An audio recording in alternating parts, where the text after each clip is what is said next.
Positive Fandom says the divorce was the only intimate scene between Napoleon and Josephine that had any passion. But like that's when I probably would have left, because this movie had so much tell don't show in it. I mean, so much tell don't show, because they were trying to cover so much ground. It seems like one way that you could do that, like if you have a lot of ground to cover, one way that you could do that is by narration. And so the idea of the letters are going to narrate something.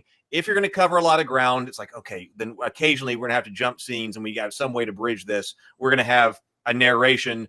Letters between Napoleon and Josephine might do it. Okay, if you got to go that route, then I'm potentially okay with that. But there was so much just telling you things, and nowhere was it more apparent between the divorce scene and the immediate scene following. It's like, that's when I was like, oh my God, you have got to stop. Because you have this divorce scene between Napoleon and Josephine. And then you needed to go someplace else with this movie. Like, you needed to show Napoleon without Josephine and whatever. But in this, there is the divorce scene, and then immediately the next scene is Napoleon driving up in a carriage to go and see Josephine. And what does he say? He says, "I've missed you."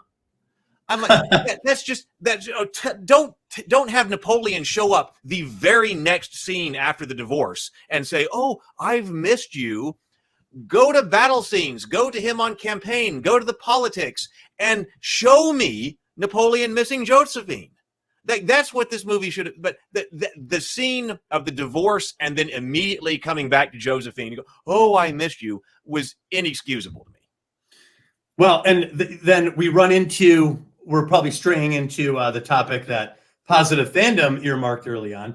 I'm always intrigued by sex scenes with historical figures, right? It's always a risk, because you have this like historical figure, this sort of mythical character you have in your head, and then here we are, we're gonna depict them, banging it out in a scene here, and this movie continues the tradition of like historical figures in bad sex scenes, and I don't know why no one can get this right. Positive Fandom referred to it as the jackhammer, right? Yeah, yes. I mean, it was just the most like passionless, mechanical, like not even a good position. Like it just seemed like two horses mounting in a stable. It was nothing to it, man. Yeah, that was bad, because it's not like one direction you could have gone with this movie. And I'm going to talk about several different directions later. But since we're on this subject, is you could have done a love story. If you say, "Hey, we're going to tell a story about Napoleon and Josephine, great romance, great lovers of history." I mean, I think Caesar and Cleopatra, oh my God, Samson and Delilah. Napoleon and Josephine are on that list. So I'm not saying that if I had money to make a Napoleon movie that I would have made it a love story, but you could have. Like, one approach to this would have been a love story between Napoleon and Josephine. Oh, yeah, and as you mentioned, Napoleon and Josephine in this movie get a lot of screen time. Josephine gets a lot of screen time. And yet, I didn't feel like this was a love story between. So, if you're gonna try to include romance and love as part of your dynamic in the film, you have to do two things. One, the male character has to be appealing to women, and the female character should be appealing to men in general.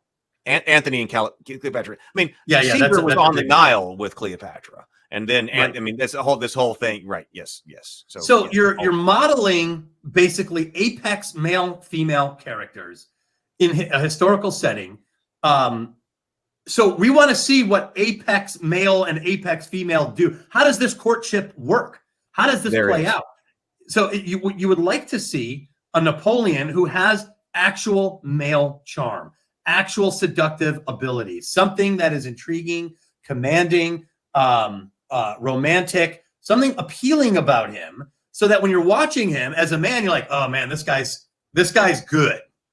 And if a woman's watching, you'd like her to be like, "Okay, maybe that would work." And then on the other side, for the woman, like when I was watching Josephine, I never felt particularly attracted to her, or I never found her to be particularly seductive or sexy, or even that strong. Like to me, I thought she was portrayed very neutral to like here's a chick who just got there. You know, she was the chick in the right spot at the right time and got this guy, and he just fell for her. So he was persistent as portrayed in the film as wanting her, but I never saw or bought into why when I was watching either. So I felt like they missed, if they were going to go with this love story, which they clearly attempted to, they didn't do anything that shows me two human beings that are interested in each other and how they would act and why I would be interested in this at all. You know what I'm saying? Like you want both to be able to be good respectively.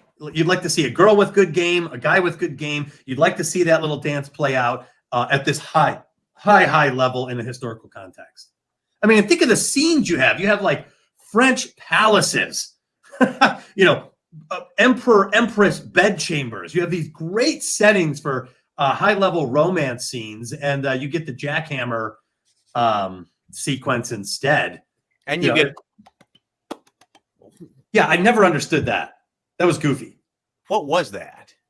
I guess some tick, some like... to me, it came across as like a baby wanting to suckle.